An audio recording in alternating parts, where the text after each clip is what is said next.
Hi here, Finns here. I'm back for another video, and today I am going to be talking about the running orders for Eurovision 2025, starting off with the first semi-final. Yes, finally the running orders of both semi-finals have now been released, and I'm going to talk, review what my opinion is on both running orders of the semi-finals. Starting off with semi-final one, so let's start off with semi-final one then.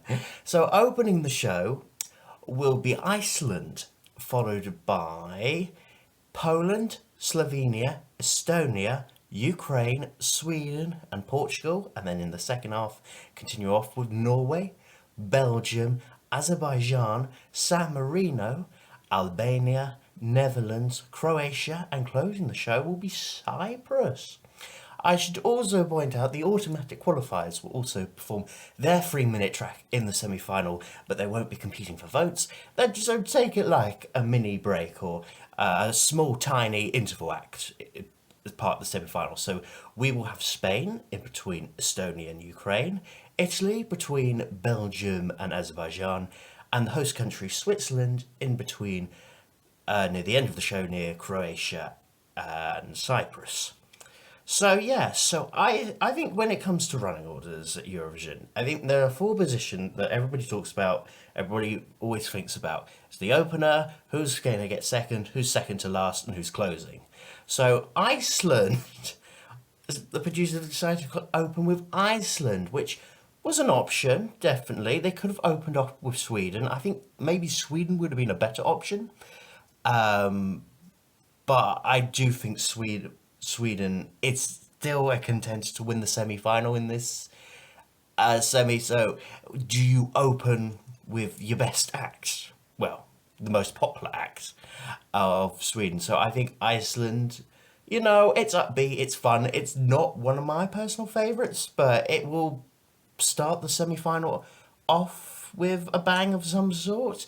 Maybe not the strongest song to open Eurovision 2025 with, but it will be fun and energetic. Fun and energetic, I should say. And interesting enough, Poland in the number two spot there. That's an interesting one. It's one that I don't think everyone expected Poland, especially in this male dominating semi final. Like, it's kind of shocking, like, how the draw was so random that there's just only two female singers of Poland and Albania in the semi final, and the rest are guys, which is crazy to me. It kind of proves that it is a random draw, it's just luck of the draw sometimes. Poland is an interesting one though. They've only got two female singers, and yet you put one of them really early on, and then it's a big row of male singers. It is an interesting one from the producers to do this. I think they can see Poland can easily survive the number two spot. I think Justina, will stand out. I mean, between Iceland and Slovenia, she is going to stand out between two weaker songs. So I don't think the number two spot's anything to worry about. And she's going to stand out on gender, song, performance. I mean, she is definitely one of the stronger entries. So I don't think there's anything to worry about Poland. I think out of the first three songs, she's the one that stands out the most. I do kind of wish they opened with Poland over Iceland, if I've got to be honest. And then you've got Slovenia number three, so at least it's a nice change of shift. One of the few slower songs of the semi. It's a nice change of shift. After Poland with Slovenia, we're taking it down. It might be a bit of a struggle for Clement to follow after the loudness and the madness of Poland. But, it's a nice change of shift. And then we go a bit jokey with Estonia. And yeah, I mean, sweet. And then you got a bit pop rock with Ukraine. I knew Ukraine would be five. Had that feeling, and Sweden next to Ukraine. I do feel sorry for Portugal though, following after Sweden. And whatever you think of Sweden, they are doing very well in the odds and very popular with people. I do, I do feel like Portugal's just gonna struggle coming on after Sweden. I mean, that's as worse as getting two or three in the running order, falling on after a big contender like Sweden. I do worry for Portugal's sake. I do think they are unfortunately gonna struggle in this semi-final. of coming on after Sweden, and then you've got Norway straight after them. I hear Portugal ain't gonna make it out the semis this year. So Norway opening the second half is also an interesting one. I think it's kind of clever with the producers putting Norway as the first song of the second half because I feel like usually songs in the middle of the semi-finals, usually if they get first half, they might open the show or go get an early slot in the grand final, or if they get second half of the grand final, they might be later on in the grand final. So I think with Norway, that could be a very good show opener for the grand final. And it'd be like El Diablo from Cyprus in 2021 when they opened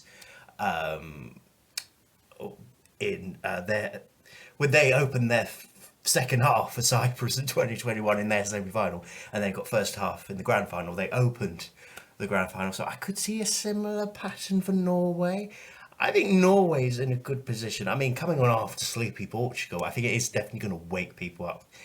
And then you go to Belgium, which is an interesting choice to put Norway and Belgium together in the running order. I don't think I would have put them two together. Maybe we would have put an automatic qualifier between them. Maybe move Italy up there because that similar sound, upbeat male pop. I don't know. And then so Belgium, then Azerbaijan, San Marino, kind of both borderline, battling out to be ninth or 10th in my opinion. Azerbaijan and San Marino. I think Azerbaijan's good, coming on after an automatic qualifier, so it doesn't have to come after a big contender. That's nice for Azerbaijan. Then San Marino, and then Albania. Albania, I think, is in a good position. You know, this male-dominating semi-final, Albania being one of the few women, and bringing us something good. I think this is a wonderful semi-final for Albania to be in. Because basically, this semi-final is weaker than a bag of air. Let's keep it real. And Albania just stands out. It pops up. I still have this funny feeling Albania could win the semi-final and be the dark horse of the competition. I really hope so. Mind you, I said that about Norway last year, and look what happened to them. But anyway, and then you go to Netherlands. They also got a late draw 13. I mean, they always give Netherlands late draws in the semi-finals, but I think after what happened last year with the Netherlands, I think it's understandable. I mean, this is the EBU saying, "Oh, we really like you. Thank you for staying." But no, I mean, Claude and his song is wonderful for the Netherlands. And then you get Croatia, which is interesting because usually the producers give Croatia either really early second half draws or they're usually in the middle of the running order. And for once in like donkey's years, they've put Croatia later on in the semi-final, which is nice to see. And Poison Cake, I think people are, are sleeping on Poison Cake from Marco, but I think if they execute it better in this semi-final on the Eurovision stage, I think Croatia's still in with a chance of qualifying. They qualified with let free, so anything could happen. And yeah, Cyprus closing the show. I actually thought this would happen. I predicted this, and I can see why. I think they're building something. Cyprus, what is the secret Theo Evan is bringing us? I don't know. I think it's a good song to end on. I'm still on the fence whether Cyprus could be that one that closes the show and still not qualify because there's so many male upbeat pop in this second half. But I don't know. But I think this is a vote in confidence for Cyprus. It's a bit weird to have Switzerland as the last automatic qualifier so late, and then you go to one competing song in the semi-final. Anyway, it is what it is. But it's looking good for Cyprus. I honestly thought the running order would have been. I thought they would have opened with Sweden and then Portugal, Estonia, Poland, Ukraine, Iceland, Slovenia, then Belgium, Croatia, San Marino, Albania, Norway, Azerbaijan, Netherlands, and Cyprus to close. So I got 2 out of 15 right. I was almost there. I was so 50-50. Would they open with Sweden? Wouldn't they not? Yeah. Would they have a big contender open? I don't know. I think I was almost there. I think I got it right, but it needs to be swapped around a little bit. So I was almost right. I got Cyprus right as the closer, so at least I'm happy with that. So who do I think looks good in this running order and who I'm most worried about? I have to say, I might be on a lonely planet saying this, but I actually think Poland's okay. I think Poland's in a good position. It's surrounded by two weak songs, like, and Justina from Poland's going to stand out on gender or song, and I think people will still remember it even in the number two spot. I think Estonia is in a good position. I think Sweden, of course, is in a good position. I think Norway is in a good position. I think Albania is in a good position. I think Croatia is in a good position. I think Cyprus closing is in a good position. I know that's most of the countries, but I think actually most of them are actually okay. I think the two countries I'm most worried about this running order are Slovenia and Portugal, but I had doubts about them anyway. Just what they're coming on after. Slovenia so early in the running order and coming on after Poland, and Portugal, that draw after Sweden. I struggle to see Portugal in the finals. I think they have got the toughest running order draw coming after Sweden. That's going to be tough for them.